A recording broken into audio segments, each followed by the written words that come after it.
everyone, welcome to the Indiana State Fair Bicentennial event today. Thanks so much for coming to see me. I do appreciate it, so I know it's a bit early. My name's Jesson. I'm the owner and founder of Tina's Traditional Old English Kitchen and Tea Room. We now have a location on the north side in Carmel. And I'm going to be doing something a little bit different than advertised on the form today.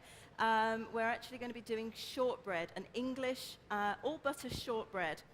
And in previous years, this is my third time back at the State Fair doing these demonstrations.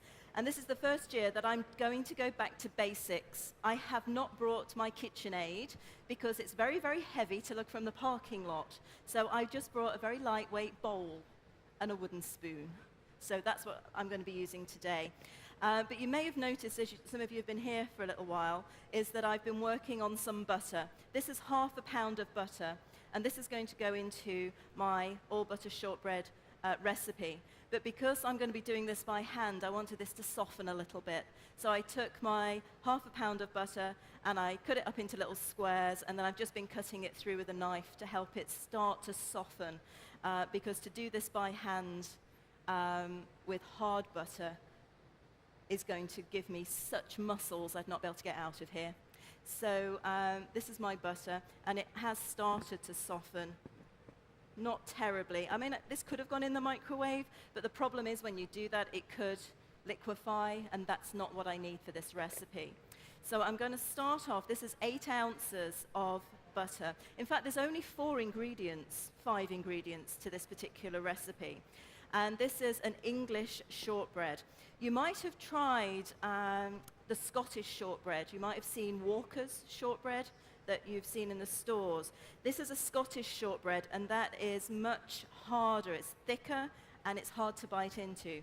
These are English shortbreads. I don't know if you can see. This is what we're actually going to be doing. These are in a teapot shape. The ones I'm making today are going to be in a heart shape, but these are, we call them short pots in the tea room, shortbread teapots. Got shortened down to short pots. But these will just melt in the mouth. They're not going to be hard at all. More of the texture of a sugar cookie, I would have said, if you're looking for a similar American idea. So all I'm doing here is just working my butter to soften it a little, because I'm going to, by hand, I'm going to cream my butter and sugar together. Now, like I say, only a few ingredients in this recipe. So I've got ½ a pound of sugar. I've got ½ a pound of butter. I've got 4 ounces of sugar. And this is a fine granulated sugar, but a thick granulated would work just as well. And then the other ingredients are going to be ½ an egg. I'll show you how to do ½ an egg. So I'm doing a smaller batch size today, otherwise I'd be here forever cutting out my shapes. So I'm going to do ½ an egg, and I'm going to do 12 ounces of flour. In the original recipe, it calls for something called mixed spice, which is something I've never found here in the States. The closest thing is pumpkin spice. So that's what I've actually got in my flour, is just a little bit of pumpkin spice, about a teaspoon. So it's just a little bit of flavoring that goes into this. So I am just going to be creaming. I'm not sure how this is going to work out, because it's been a while since I've done this by hand.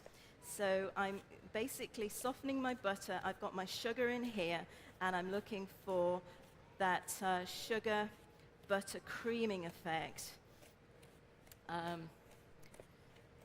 Rather than using the KitchenAid, which I'm looking at this thinking, my arm's aching already, but it's all good. And I think this is one of the things that I think is getting lost in baking today, because we have all these mechanical devices. We're actually losing the old-fashioned way of doing things. And this is how I was making my shortbreads up until maybe 3 years ago, when I had my first KitchenAid. And the great thing about doing that on a commercial basis is that I can be letting the KitchenAid go, and I can go off and do something else and come back and it's ready, where here I've got to give it a lot more love. So these should taste amazing. So the sugar has started to completely be absorbed now by by the butter, and it is starting to cream quite nicely, although I can feel my biceps and elbow getting a really good workout. Oh, I'm glad it's cool in here because I think I'd be perspiring by now. So I'm basically getting that butter and sugar combined, and that's the main thing here. So has anybody been to the UK? Oh, we've got a few of you. What parts did you get to travel to? Was it London or London? Scotland, okay, not quite England, but it's part of the same landmass. Whereabouts? You've gone all the way around? That's great. Just London. It's nice if you can get outside of London, because that's where I feel real England starts.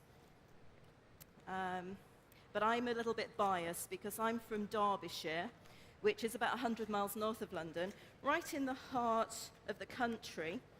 And I was raised in a really small village by my mum, my gran, and my great-gran. My mum was a great pastry maker. And the big secret in pastry, ladies, if any of you do still bake, is having cold hands. Now, having bad circulation helps that. If you don't have that, running your wrists under a cold tap before you start handling your pastry makes your hands nice and cold, and that'll give you a shorter crust. So that's my top tip on making pastry, which we're not doing today. We're doing shortbreads today, and I am creaming this by hand, and I'm almost there. This feels quite creamy. I suppose I'm going for the texture of a thick cream. And I'm just scraping down my utensils. I do like using a wooden spoon. They always say a wooden spoon is best for creaming butter and sugar. My grandmother was a great baker, and I learned a lot of recipes from her, and this is the technique she would have used. And my great-grandmother, she was born in 1899 and was a scullery maid at our local manor house. And she showed me how to slice unsliced bread and how to butter it. Techniques that I thought everybody knew until I came here, and I've had to train my team at the Tearoom on how to butter bread on a board rather than up here somewhere. So we always put it flat on the surface. So what I'm going to do next is I'm going to show you how to do half an egg. So I always use organic brown eggs. This is one of the compromises I'm never prepared to make in the Tearoom. We use local, farmed, organic eggs. So what I'm doing here is I'm just mixing the yolk into the white with a fork. Doesn't need to be fancy. I was making scones on Sunday, and I was turning the flour and fat into breadcrumbs. And someone said, "Aren't you going to use one of those little hand devices?" I'd never come across one of those until I came to the US. We just use a fork, so it doesn't have to be complicated. You don't need any special tools or materials here. So now I've combined the egg yolk with the egg white, I can guess at what half of this is going to be. So just looking here, I am going to pour half of my egg.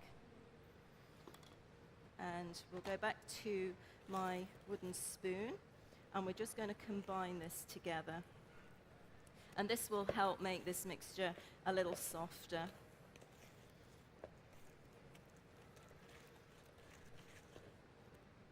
And scraping down all the time. So do we have any bakers out there? Oh, and such young ones too. That's great to see. I think, does anybody watch the Great British Bake Off, or the Great British Baking Show as it's known here? I think baking is starting to see a bit of a resurgence, and certainly there's a big movement now moving away from highly processed food into what's known as artisan food. So you go off and make it yourself, and that's kind of good, because I think the art of baking is starting to get lost just because of all the convenience foods that we have available. So it's really nice to see some of these techniques coming back again. So now in my bowl, which is looking quite lovely actually, you'll notice this has gone quite pale. Can you see that? It's gone quite pale, so it's not as yellow as it was. So I've now mixed my half a pound of butter, my sugar, 4 ounces of sugar, and half an egg into my batter. And it is really loose now, and a lot easier on the elbow. Oh, it's lovely doing a workout in a morning like this. Okay, so I'm just going to scrape all this down again, and then we're going to start adding the flour. So I'm just going to get all this into the center of my bowl. And a spatula would have been a good idea, but I'm just using the knife and the spoon. So in goes 12 ounces of flour, and in here I've also got that little pinch of pumpkin spice, about a teaspoon of pumpkin spice. But I'm not just going to dump it in, because that's going to take forever to start mixing in. So I'm just going to add a little bit at a time. So I'm just going to gradually add this, and then mix it. Now my oven is preset at 350, and it is preset at 350. We've had terrible problems with our ovens on site over the last few days, so luckily I don't need this to be a very hot oven. It's a very cool oven, just 350, because what we don't want is these little guys to burn. We want to make sure they're still light in appearance. You see how light in color these are? So that's the color we're aiming for. If they go a little bit over, it's not the end of the world, but if they go very brown, they will taste a little burnt. So this is mixing in quite nicely. Now this is going to make quite a firm dough, and we're going to roll it out as a dough. So it's not like a cookie where you would just form it into the shape. We're actually going to use what I call a pastry cutter. You call a cookie cutter, I think. So a lot of people ask me, how did I end up in Indiana?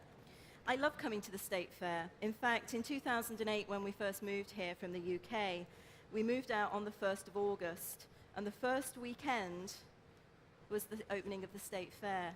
So I came here with my husband and 2 children that were living with us at the time, and we came along to the State Fair to get a real sense of what we were letting ourselves in for, and truly loved it. We'd always lived in the countryside and gone to what we call in the UK our county fairs, or our town fairs, and it made me feel like there was a lot going on in Indiana, especially in the farming community.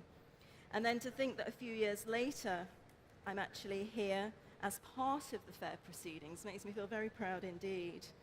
And this bicentennial year as well is wonderful. Okay, this is going to take me a little while, I think, so I'm just going to ramble for a little bit, if that's okay. So has anybody been to the Tearoom in Carmel? No? Oh, one at the back there. Hi. So we're open every day for lunch and afternoon tea till 4 o'clock, from about 9:30 in the morning till 4 o'clock. And we serve a selection of sandwiches, soups, salads, and the whole premise of what we do is using English recipes, but cooking them from scratch using local Indiana ingredients wherever we can. With the exception of clotted cream, which we serve on our scones, and we actually import that from Devon. Clotted cream is something that's very difficult to come by here, because the rules on holding milk are so much different here in the US. It's something that you can make at home, but the yield is very low, so it makes a lot of sense for us to actually import our clotted cream from England. And it's